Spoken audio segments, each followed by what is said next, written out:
I thought I was watching a movie, Towering Inferno at first.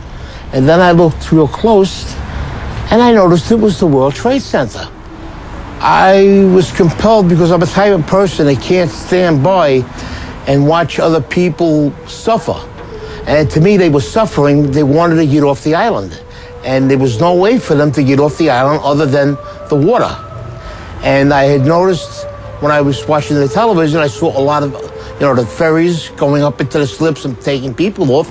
I said, fine, we could do the same thing. I could take people on my boat, get in there, take them where they have to go. And that's what we did.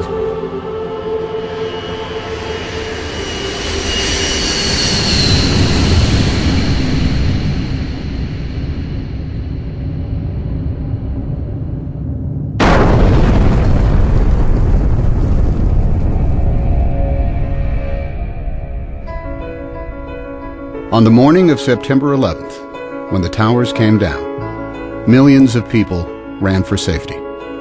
Hundreds of thousands of them ran south to the water's edge. That's when they realized that Manhattan is indeed an island, and that they were trapped. They were feeling helpless, and that's the worst feeling in the world. What was a person on the ground going to do?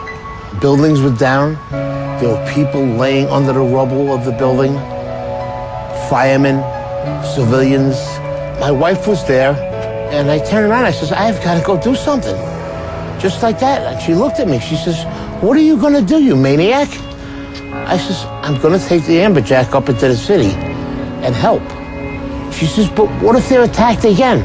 I says, well, then that's something I have to live with. I says, I have to do what I have to do. I says, and nobody can stop me right now. Even if I save one person or I rescue one person, that's one person less that will suffer and die.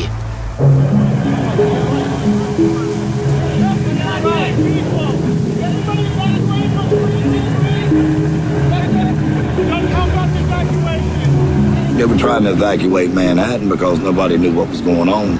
You didn't know if something else was going to happen. It was just a madness on one side and wanting to help people on the other side. They were just streaming out of the buildings, and the first mode of transportation they saw was a ferry boat. And that's when they knew, this is how I'm getting out of here. So they didn't even care where the boat was going. There wasn't panic in New York in the beginning, just volume. It wasn't until the first building fell that there was panic.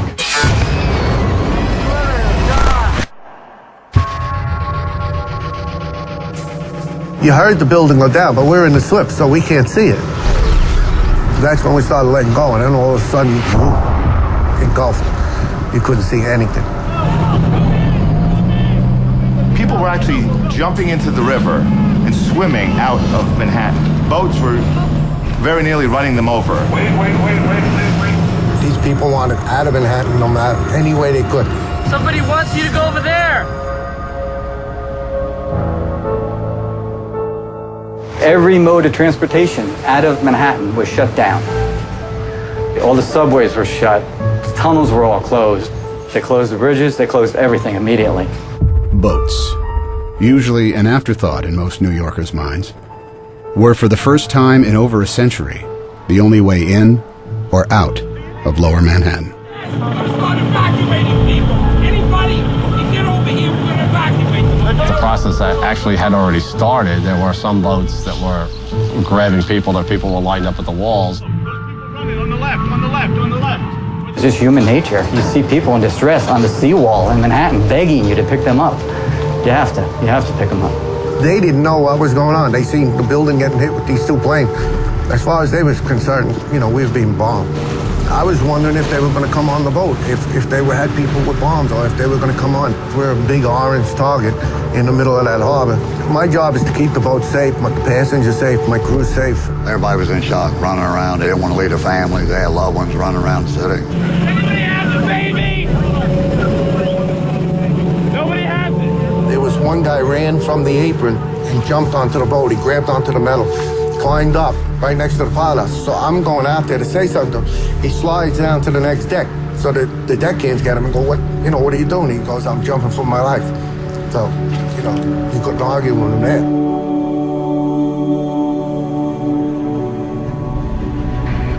There was a small boat that was at the lower tip of Manhattan. I thought the boat was going to flip over because so many people were trying to get on. And as I looked behind, they were just 10 deep. And that's kind of what gave us the idea.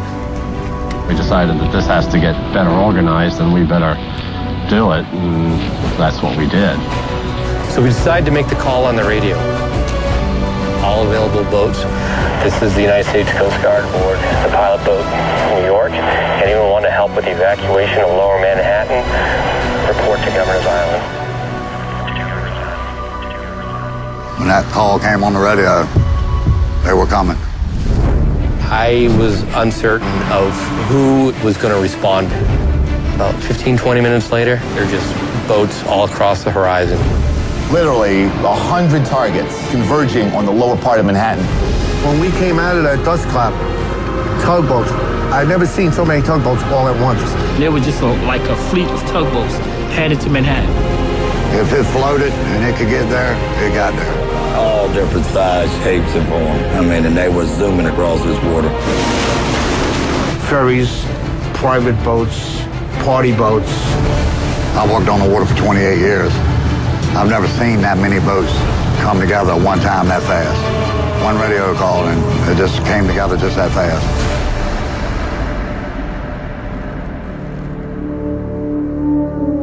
Hundreds of boats converged on the city, leaving the sun-bathed harbor behind them. Dead ahead, the unknown. That was something I won't forget. It was just low, dark, acrid, black smoke. It was like there was a big chimney in Manhattan. When we pulled into Pier 11, the dust was unbelievable. And then out of nowhere, you just kept on seeing people coming. They looked like zombies coming through the fog, and you knew that those were human beings. Don't leave us. Please don't leave us here. Take us. At that point, the Coast Guard said, not how many people are you allowed, how many people can you fit? Come on, guys. Anybody coming? Get your ass over here now.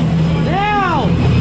Come on. Boats started hanging, literally would take a bedsheet off a bunk and a can of spray paint and paint their destination on.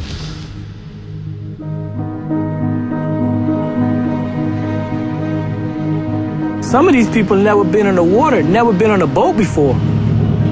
Housewives, workers that do windows. We had executives. And the thing that was the best,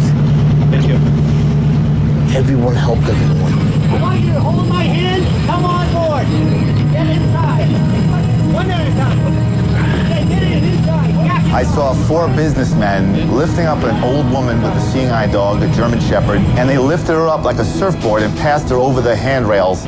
When we would carry a load of people over, and there was somebody standing there that seen their husband or wife, that made us feel even better, Well, at least we got 2 back together, Just keep on going, The guy that works at the ferry, he's a welder. His son was on my boat. He actually came up.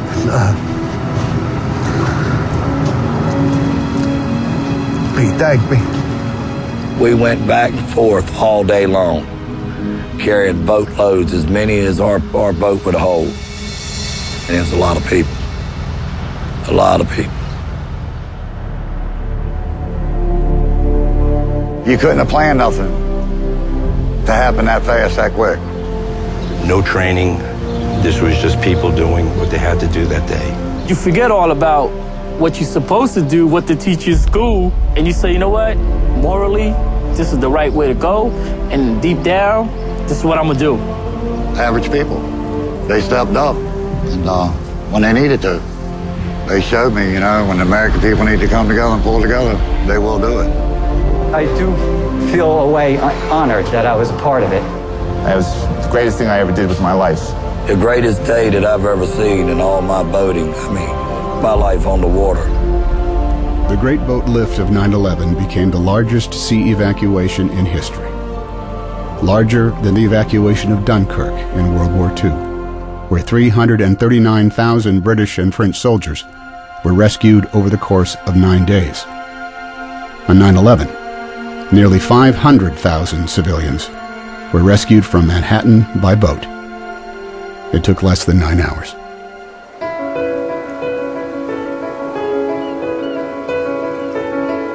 I believe somebody has a little hero in them. You gotta look in. And it's in there. It'll come out. It need to be. I have one theory in life. I never want to say the word I should have. If I do it and I fail, I tried. If I do it and I succeed, better for me. And I tell my children the same thing. Never go through life saying you should have. If you want to do something, you do it.